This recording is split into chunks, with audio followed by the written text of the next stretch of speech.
Se dice que en Tlaxcala, México, existió una bruja que acabó con la vida de muchos niños.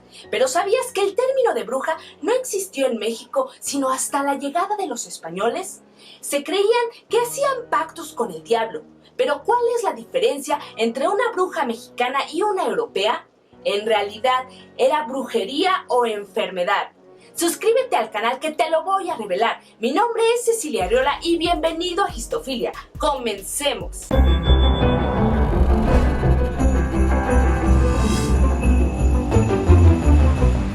Cuando los frailes católicos llegaron a tierras mesoamericanas, se encontraron con una entidad denominada Nahuali, que tenía la capacidad de transformarse en animales.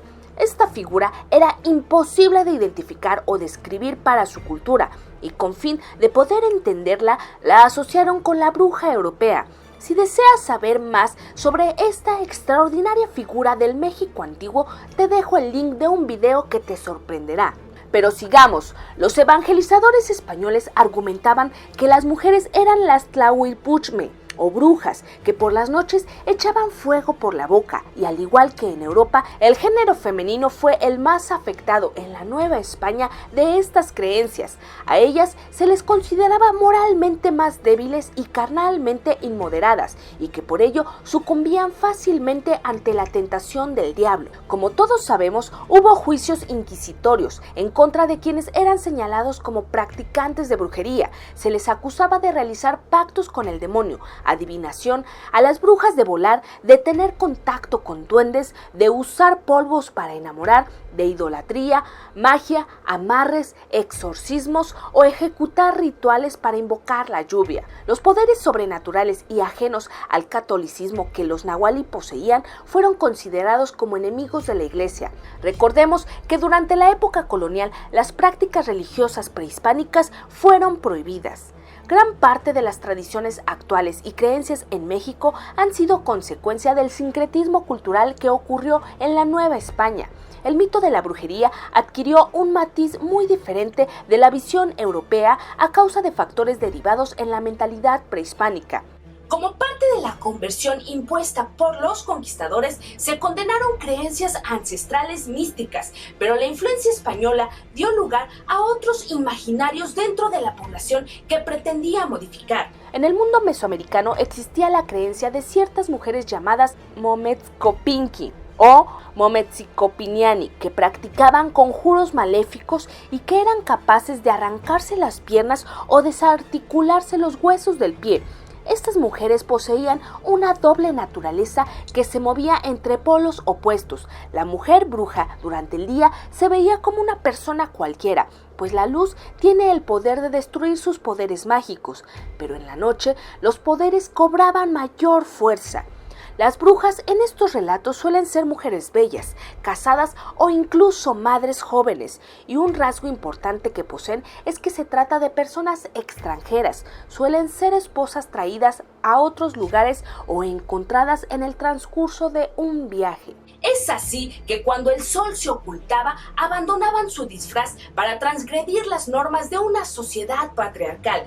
Durante sus actividades nocturnas y protegidas por la oscuridad, se transformaban en seres alados o en bolas de fuego para obedecer a fines demoníacos. La población atemorizada por las brujas creó recursos para ahuyentarlas, desde una simple invocación a Dios hasta ayudarse de objetos cotidianos que, colocados de cierto modo, ayudarían para que el mal no entrase a casa. Y hasta hubo la publicación de un libro llamado El Manual de Ministros de los Indios para el conocimiento de sus idolatrías y extirpación de ellas, escrito en el año 1656 por el doctor Jacinto de la Serna, en el que se describen varios métodos para impedir el acceso de brujas a la casa. El apartado de conjuros en la tradición indígena dice así: para que los brujos y las brujas no entrasen en sus casas a hacer daño a sus hijos ni a ellos, usaban de poner a la puerta de su casa o en el patio de ella una navaja de piedra negra en una escudilla de agua,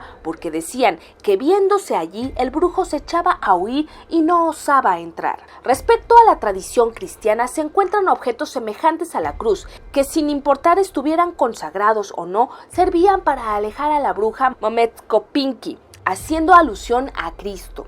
Otro ejemplo de esto fue el uso de tijeras que se debían de poner en la cabecera de la cama. Dato histofílico, este método tiene otra interpretación por parte del antropólogo James George Frazer, quien explica que el uso de las tijeras se debe a la costumbre que tenían los labriegos eslavos de colocar guadañas, bieldos, horcones y otros objetos puntiagudos hacia arriba para lastimar y cortar a las almas malvadas que cayeran de las nubes. La figura de la bruja mexicana se apartó por completo de lo que suponía ser una bruja europea, pues modificó sus quehaceres nocturnos y los redujo únicamente a un fin muy particular: alimentarse de los pobladores, pero sobre todo de los más pequeños. Comúnmente se le atribuyó a la figura de la bruja una predilección por chupar las venas de sus víctimas, principalmente de infantes, por las noches, y cuando amanecía regresaban a sus casas para servirla como alimento a su familia en forma de moronga. En 1882, familias del pueblo tlaxcalteca de San Bernardino de Contla, que en su mayoría eran indígenas, fueron testigos de fallecimientos imposibles de explicar. Los pobladores y autoridades llegaron a la conclusión que en el pueblo había una bruja que mascaba a los pequeños, a los pobres infantes. Las personas comenzaron a usar rituales para alejar a la bruja de sus hijos sin éxito. Según los datos del registro civil de esta población, fallecieron 9 de ellos por los ataques de una bruja. Estas víctimas mostraban signos de violencia como moretones. Para entonces, la iglesia seguía con la misión de convertir a los pobladores hacia la fe católica. Solo ellos tenían la facultad de negar el registro de nacimientos y decesos. Así que aprovecharon la situación de la supuesta bruja para dar la orden a los feligreses de bautizar a sus hijos lo antes posible, y de preferencia durante los 3 primeros días de nacimiento, para no poner la vida de los infantes en riesgo. Pero debido a la ausencia de registros por el incumplimiento de bautizos a causa del contexto religioso y la inexistencia de atención médica, resulta difícil cuestionar las causas de muchos decesos. Uno de los casos documentados en esta entidad se encuentra el de María Paula de la Fuente. En su acta de defunción se registró como por lesiones de bruja. Paula también tenía moretones en la espalda y la nariz. En algunos documentos eclesiásticos se anotaron las huellas físicas de algunos fallecidos, que ahora, con la luz de conocimientos médicos, podemos entenderlas como enfermedades y comprender el fenómeno. Algunas afecciones que se registraban como ataques de bruja, hoy sabemos que en realidad era una enfermedad llamada alferecia. Dato histofílico: en la historia de la medicina europea se destacó el nombre del médico español Francisco Pérez Cascales. Él se dedicó al estudio de enfermedades en infantes. Según sus observaciones, que fueron publicadas desde 1611, quienes padecían de alferecia manifestaban convulsiones y pérdida de conocimiento.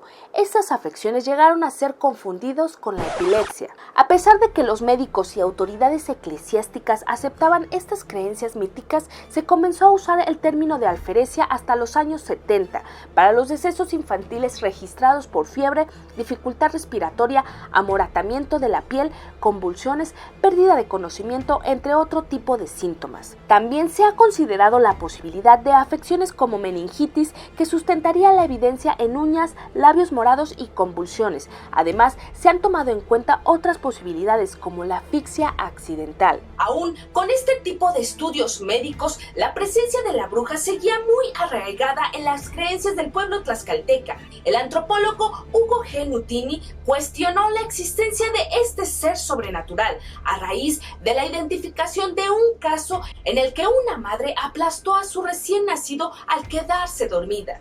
Las diferencias de opinión entre la Iglesia y el Estado, además de la carencia de servicios médicos, no hicieron más que desinformar en gran medida a la población. Sin ningún tipo de sustento científico, no quedó más que recurrir a mitos y supersticiones. ¿Conocías este caso que dio lugar al mito de la bruja en Tlaxcala?